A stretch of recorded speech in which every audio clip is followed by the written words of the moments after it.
Welcome to Frequency Matters, the RF and Microwave Update series. I'm Pat Hindle, and I'm here with my co-host, Del Pearson.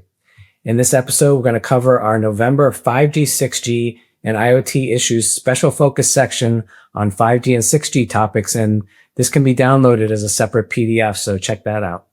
The lead story is RF modeling and simulation for 6G system design using digital twins, and it's written by Keysight Technologies.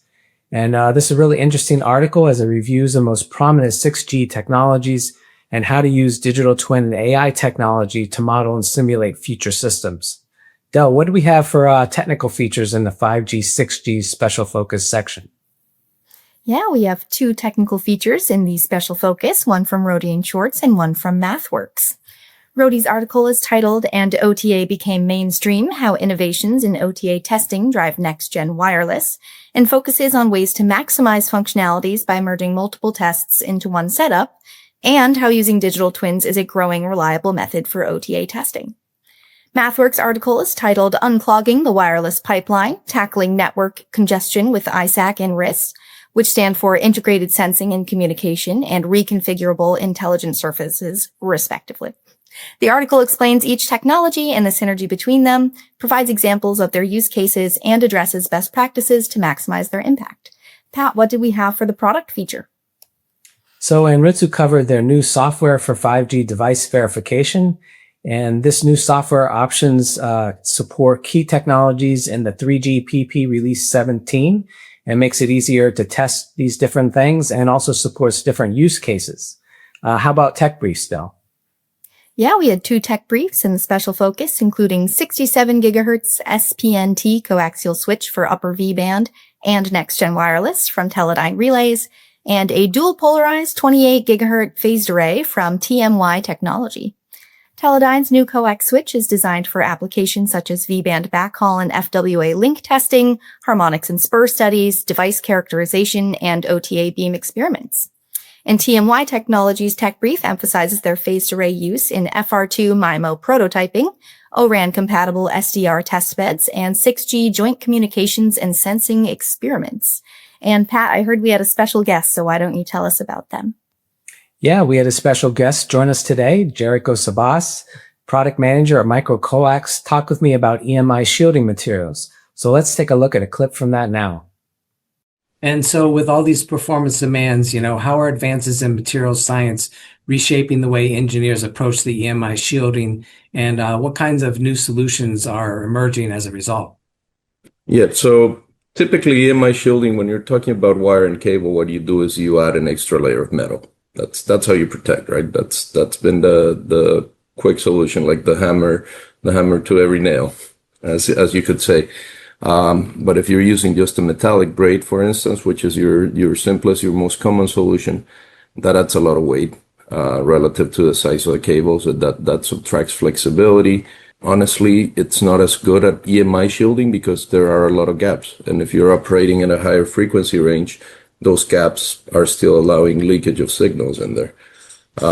There are other solutions that are made with lighter weight materials. For instance, Micro-Coax manufactures a braid material or a composite material called Aracon, which is Kevlar plated with metals such as silver and nickel, and we offer that product as a braid, or we offer it also as a fiber, depending on how you want to use it as a fiber. But for shielding purposes, you can apply it as a braid, with savings in weight of up to 80% compared to equivalently sized copper braids, with much better coverage, so results in better EMI shielding as well.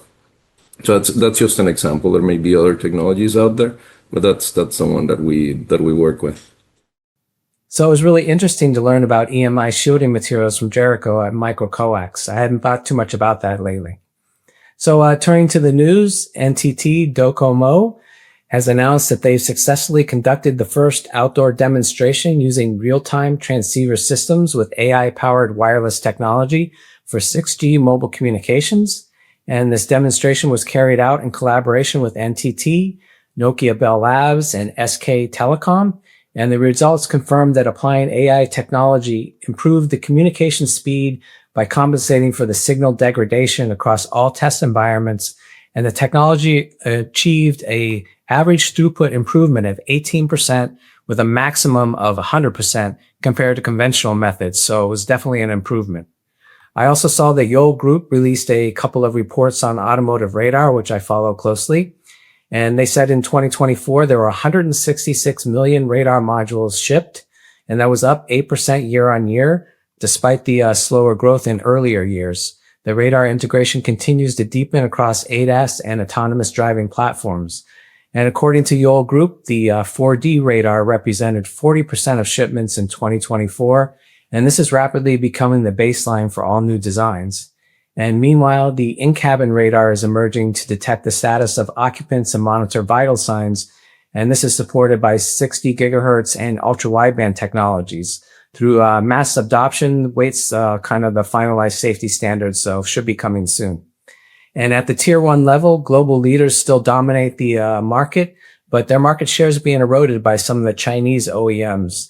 And the automotive device radar market is worth $2.5 billion in 2024, according to Yole. And on the RF side, NXP leads the RF CMOS radar transceivers and is ramping up single chip SoC platforms, while Infineon maintains strength in MCUs, but faces a lot of pressure on the RFIC side. Texas Instruments is also gaining share with its CMOS radars SoCs, and that's been adopted globally, including in China. And then Caltera is a emerging new player in the Chinese market as a SoC supplier, and Bosch is preparing to ramp up its in-house SoC radar chipset. So a lot going on there. And you also have to keep an eye on RB and Mobileye, who are developing high-end imaging radar chipsets for autonomy. Del, what did you see in the news? Yeah, lots going on in the automotive sector. It's exciting. I saw that Keysight and Head Acoustics achieved a successful interoperability test for next-generation eCall systems. The test was conducted at Keysight Center of Excellence in Germany and verified integration between their one-box RF test solution and Head Acoustics measurement environment. The systems enable validation of NG eCall functionality across 4G and 5G networks with viable fallbacks to 2G and 3G when needed. The goal is to validate speech quality and network connectivity in compliance with evolving eCall standards, eCall being emergency calling. I also saw that Telefonica, Nokia, and Polytechnic University of Valencia, or UPV, launched a pilot project for testing the 6 gig band in their jointly created 5G holographic laboratory. The pilot program results demonstrated that the 6 gigahertz band can provide similar coverage to the 3.5 gig band, a promising find for future wireless communications in Europe. And Pat, what do we have for upcoming events? Yeah, next up for events is the Association of Old Crows International Symposium and Convention, and that'll be in National Harbor, Maryland. And we hope to find out what's new in the area of electronic warfare, so it'll be interesting to check out everybody there. In relation to that, Rohde & Schwarz just announced that they expanded their portfolio of electromagnetic spectrum reconnaissance solutions to include space with its investment in Orbit. And this startup is setting new technological standards with an approach to satellite-based signal intelligence reconnaissance. And they use a distributed satellite network. A wide variety of signals can be possibly to be detected, identified, and located in near real time with their system. And this data is being processed directly on board on the satellite. So look forward to learning more about this. Del, how about you for events? Yeah, our 2026 editorial calendar and media kit are now available online. And please note that next year we're doing 5 RF and microwave half-day summits. So the topics for the summits include radar and electronic warfare, satellite and space, extreme RF applications, 5G, 6G and IoT, and AI in RF. Each summit will feature 30-minute technical sessions followed by an hour panel session with the presenters, and we hope that these will be a new online educational event for the future. I think that wraps up this episode. Our sponsors are RFMW and Micro-Coax. RFMW is a technical distributor of RF and microwave products and now power management. So when you start your next design, please consider their multiple product lines.